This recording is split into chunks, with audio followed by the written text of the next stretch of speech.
Okay, so today we're looking at expanding algebraic expressions, which is exercise 2C. Firstly, we're just going to have a look at the area of this rectangle. So we've got some unknown distance here. We don't know how long that is, so we're calling it x. We've got 5 there and 3 there. I don't know if that's centimetres, metres, kilometres, whatever you want is fine. So we know one way of finding the area of a rectangle is to go the base times the height, or the height times the base. So the height is 3. The base is x plus 5, so we could write it algebraically like that. Another way to do it is actually to find the area of each of the pieces and add them together. So this rectangle here has an area of 3 times x, so that is 3x. This piece here has an area of 3 times 5, so that's 15. So we could also say that the area is 3x plus 15. That's another way of writing the area. What we see there is that these two things have to be the same.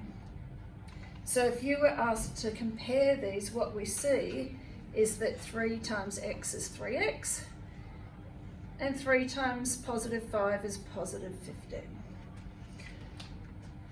So we may also come over and look at things numerically.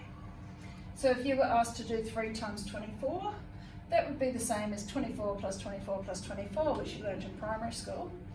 If I expand that out further, there's 20 plus 20 plus 20 plus 4 plus 4 plus 4, which is 3 times 20 plus 3 times 4. So if we were to write that in a similar way to the original problem, we could say that it's 3 times 20 plus 4, and I'll draw on those little rainbow things again like I did on the first one. So it becomes 3 times 20, which we saw there, which is 60, plus 3 times 4, which is 12, which is 72. That's a numerical example, but sometimes we don't know the answer, the numbers, so we just have to use x's instead. So if we're asked to expand these out, the easiest way to do it is to draw on your little rainbows and multiply over the rainbow.